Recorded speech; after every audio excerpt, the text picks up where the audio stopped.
guys, welcome back to my channel. Yo, apa kabar semuanya? Aku harap kalian semua dalam keadaan yang sehat ya. Kali ini aku mau bagiin cerita dari Kak Angga. Sebelumnya thank you banget nih Kak Angga yang udah ngirimin ceritanya. Ya walaupun ini udah lama banget ceritanya dikirimin ke aku, baru aku bisa sampein sekarang ya ke teman-teman semuanya. Oke, nggak usah lama-lama, matikan lampu. Dengarkan cerita ini baik-baik.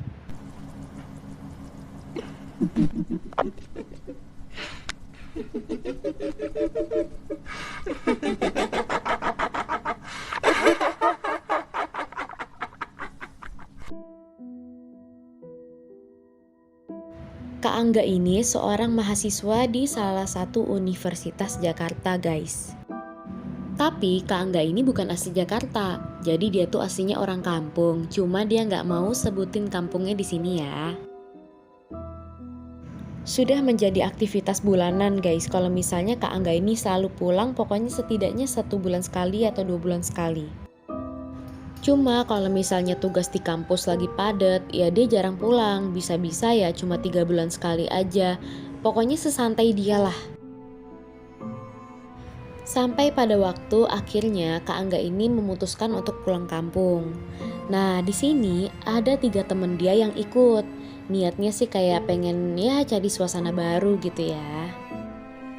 Di sini temannya itu yang 2 itu laki-laki, yang 1 perempuan. Nah yang perempuan ini namanya Fani. Dan yang 2 lelaki ini namanya Rio dan Akbar.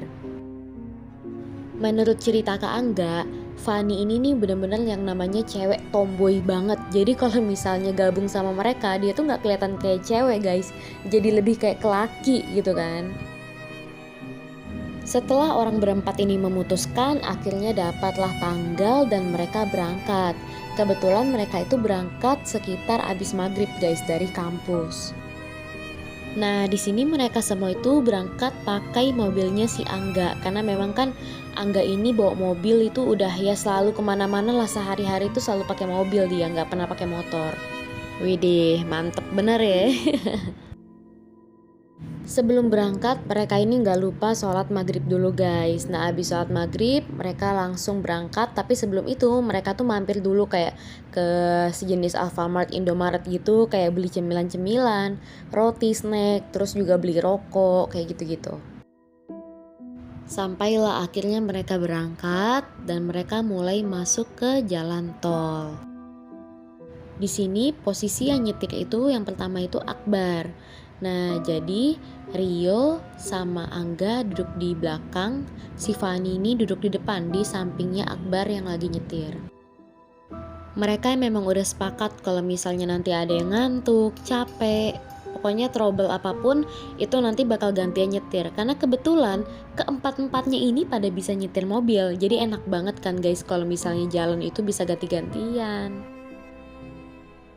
Selama perjalanan di jalan tol, kadang-kadang mereka juga mampir ke rest area gitu, kayak sekedar beli makan, istirahat sejenak, ngobrol-ngobrol. Mereka tuh bener-bener kayak menikmati banget gitu lah perjalanan. Jadi mereka nggak mau nge-push cepet-cepet nyampe, tapi mereka lebih menikmati. Oh kayak gini loh rest area di sini. Oh kayak gini loh makan di sini. Pokoknya mereka menikmati banget lah. Sampai akhirnya gak terasa, pokoknya sekitar udah 5 jam perjalanan, mereka mulai keluar tol. Dan kalau gak salah, perkiraan jam saat itu jam 12-an atau sekitar jam setengah 1 deh. Pas keluar tol ya mereka masih santai aja karena memang penerangan masih banyak. Terus juga mobil motor yang lalu lalang jam segitu juga masih oke, ya walaupun gak rame-rame banget lah. Sampai akhirnya mereka ini mulai memasuki jalanan yang sepi. Terus di samping kiri kanannya itu pohon-pohon besar. Jalanannya juga gak rata, banyakan batu-batuan, jadi harus pelan-pelan. Si Fani ini mulai kayak, ini serius tempatnya? Ya si Angga ini langsung nyautin, ya iyalah, mau kemana lagi? Ini kita masih jauh loh. Kira-kira kalau dari sini ya kisaran 3 jaman lagi. Si Fani, Rio, dan Akbar itu kaget. Hah? Serius? Tapi jalanannya kayak gini terus atau nanti bakal ada yang rame gitu. Karena kan serem juga ya, apalagi kan yang namanya anak Jakarta tuh sering banget yang namanya ditakutin sama begal. Jadi mereka tuh kayak, ini aman nih jalan kayak gini gitu kan. Dan si Angga bilang, ya kalau di sini mah aman-aman aja. Cuma ya kalau misalnya kalian ngeliat sesuatu atau apa, jangan dihiraukan gitu, dicuekin aja, jangan diliatin. Lah digituin kan ya namanya Fani, Rio sama Akbar ini kan kayak, ih apa nih gitu kan, ngeliat apa maksudnya gitu kan. Cuma di situ si Angga kayak ya udahlah gitu, nggak usah dibahas lanjut gitu kan, daripada nanti dijelasin malah banyak yang takut.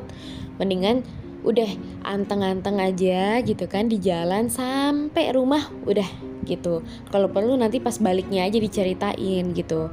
Karena si Angga ini orangnya males banget kayak aduh nanti berisik gitu. Dia tuh nggak suka gitu karena dia nggak mau ada hal yang mengundang-undang, karena kan secara Angga itu orang situ, dia yang lebih paham dengan aturan-aturan yang ada.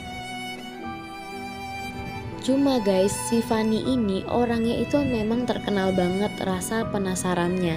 Ya rata-rata cewek kayak gitu kali ya, dia gampang banget penasaran gitu kan.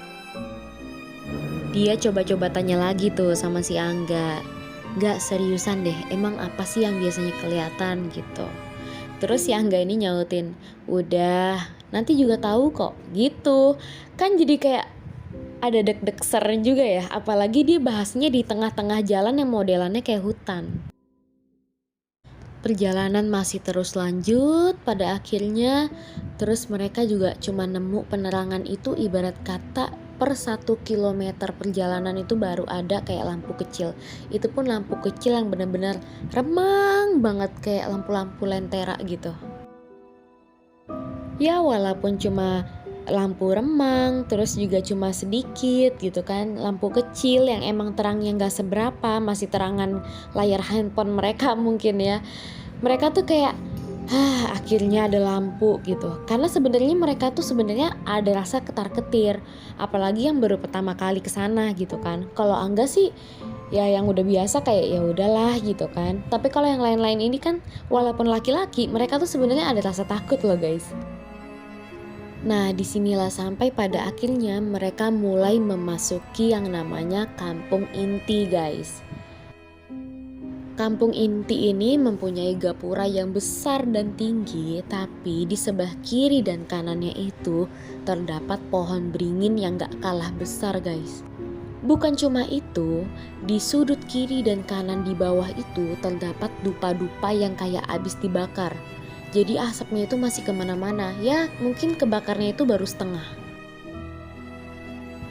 Pas mobil mereka ini mau memasuki kampung inti guys, tiba-tiba mesinnya mati. Di situ semuanya kaget, termasuk Angga. Angga tuh langsung merinding gitu. Kok matinya di sini sih gitu? Kenapa nggak pas deket rumah atau apa gitu? Karena dari gapura itu masih jauh lagi ke dalam rumahnya si Angga ini loh guys. Dan si Angga ini paling inget kata ibunya. Pokoknya ibunya wanti-wanti jangan pernah yang namanya berhenti di depan gapura. Pokoknya masuk dulu walaupun berapa ratus meter masuk dulu kalau mau berhenti. Ibunya tuh dari dulu wanti-wanti, dari zaman dia main sepeda, dari zaman dia main sama temen-temennya, dari zaman yang dia baru kampus ke Jakarta gitu kan, kayak bolak-balik masih gitu kan, namanya masih anak baru gitu. Sampai ya ini. Dan si Rio ngomong, ini nggak apa-apa nggak? Kok tiba-tiba mati gitu kan? Matinya di sini lagi gitu kan? Ya karena gimana ya guys, ngelihat di sekitar kita ada pohon beringin gede banget dan juga gelap, terus aroma dupa yang nyengat gitu kan, kayak ala-ala sesajen gitu. Itu kan bikin kita pikirannya kemana-mana langsung. Dan si Angga ini kayak sok-sokan gitu guys, karena dia juga takut sebenarnya, cuma dia pura-pura kayak enggak apa-apa, emang udah biasa di sini mah. Ntar dicek dulu. Ini mah paling masalah kecil gitu. Padahal dia tuh nggak mau banget keluar mobil karena dia tuh udah ketar-ketir gitu loh. Soalnya dia tuh terngiang-ngiang sama kata ibunya, terus juga dia selama ini tuh nggak pernah nanya, emang kenapa ya? nggak boleh di gapura itu tuh kenapa, ada apa dengan gapuranya. Jadi dia tuh sebenarnya juga nggak tahu gapura itu ada apa gitu loh guys. Nah pada akhirnya si Angga ini coba ngambil alih, coba sini gue lihat gitu kan, gak apa-apa ini masalah kecil doang. Nah kata Angga, si Akbar ini ngomong kayak gitu gara-gara dia itu ngelihat muka teman-temannya ini pada panik, termasuk si Angga yang emang punya wilayah itu. Nah si Akbar ini ngerasa kayak wah ini pasti ada yang gak beres. Cuma kalau misalnya diem aja terus kayak panik, terus nanti malah takutnya ada hal aneh yang terjadi gitu kan, mendingan dia langsung ambil alih. Karena si Akbar ini termasuk orang yang kayak bisa ngeliat juga dan bisa ngerasa kuat gitu loh guys sama hal-hal mistis. Sampai akhirnya si Fani yang tadinya duduk depan stay dari awal perjalanan itu pindah ke belakang. Jadi di sini posisinya yang di belakang itu Rio sama Fani, yang di depan itu Akbar sama Angga. Setelah dicoba otak-atik itu sama si Angga starternya gitu, nah mobil itu bisa nyala, cuma nggak bisa jalan. Nah pas udah tahu kayak gitu, si Angga ini diem-diem coba telepon mamahnya. Aduh bisa nggak ya telepon si ibu gitu kan. Gara-gara dia tuh udah mulai kayak ini beneran deh kayaknya ada yang nggak beres gitu kan. Dan plus si Angga itu lupa saat itu malam Jumat Kliwon. Ketika si Angga fokus buat terus nelponin ibunya, si Angga fokus benerin mobil, di sisi belakang ada Fani dan Rio yang saling tatapan muka. Si Fani ini nutup mulut, si Rio juga nutup mulut gitu kan. Si Akbar ngeh tuh ngeliat ke belakang. Mereka ngapain tatap-tatapan tutup mulut gitu kan. Tapi dilihat dari mukanya tuh kayak tegang banget gitu kan, kayak mereka ngeliat sesuatu kali ya gitu kan. Cuma si Akbar nggak mau tuh, dia ngeliat kemana-mana, dia nggak mau mencari-cari gitu kan, nggak mau cari penyakit. Dia fokus saja nunduk ke setir gitu kan, kayak bener-benerin kayak gitu-gitu. Nah nggak lama si Angga juga ngeh nih, kok di belakang suasananya anteng banget gitu kan. Dia noleh ke belakang, si Rio sama si Fani ya seperti yang dilihat sama Akbar gitu kan. Ditegur dong sama si Angga, kalian ngapain? Kenapa? Gitu. Si Rio sama si Fani ini noleh ke Angga. Terus mereka tuh bilang kayak, enggak apa-apa, udah cepetan deh. Udah ini nih udah malam banget, gak enak gitu. Pokoknya mereka tuh ngomongnya gak jelas gitu, kayak pengen buru-buru aja bawaannya. Sampai akhirnya si Akbar ini bisa jalanin mobilnya, tapi pertamanya tuh kayak mundur dulu gitu loh guys. Pas dia mundur, bisa jalan gitu kan. Nah pas mobil itu mundur, mereka otomatis kalau mau maju ngeliat dong ke arah gapura yang ada di depan mata. Dan kalian tahu apa yang mereka lihat pada saat itu? Mereka ngeliat sosok kuntilanak tapi tingginya segapura itu. Pokoknya kepalanya itu sampai kayak gak kelihatan gitu loh guys, saking tingginya. Karena mereka gak bisa menjangkau banget ya ngelihatnya ketika dalam mobil. Mungkin kalau mereka di luar mobil mereka bisa ngelihat lebih jelas gitu ya. Tapi mereka dengan jelas ngelihat, ya ampun aku sampai merinding, ngelihat kuntilanak yang ukurannya itu setinggi gapura lah kurang lebih. Dan itu bener-bener kakinya itu ngegantung di depan gapura itu. Jadi kakinya tuh kayak melayang gitu. Mungkin kalian bisa membayangkan lah gitu. Dan mereka berempat itu benar-benar ngelihat itu semua secara rata. Jadi gak ada yang dipilah-pilih buat ngelihat itu. Dan mereka benar-benar ngelihat semua. Dan mereka cuma bisa diem. Dan untung yang mau bawa mobil tuh si Akbar yang udah biasa ngelihat, ibarat kata. Udah si Akbar baca bismillah, udah terobos aja jalan. Dan mereka pun terobos jalanan itu. Dan alhamdulillahnya gitu ya, maksudnya mereka nerobos jalan itu ya selama mereka sampai rumahnya si Angga ini ya aman-aman aja gitu. Sampai pas nyampe rumah itu si ibunya Angga tuh ngomong, ya ampun kalian kok malam-malam sih pulangnya. Udah tahu ini malam Jumat Kliwon, kok pulangnya yo malam-malam Dan si Angga pun bilang gitu di situ, bener-bener dia tuh lupa kalau misalnya hari itu hari malam Jumat Kliwon. Bener-bener dia nggak sadar dan nggak ngeh. Dan karena memang dia tuh baru kali itu guys yang namanya pulang malam. Biasanya dia tuh pulangnya pagi, coba bayangin. Akhirnya mereka ceritain semua tuh apa kejadiannya yang mereka lihat gitu kan.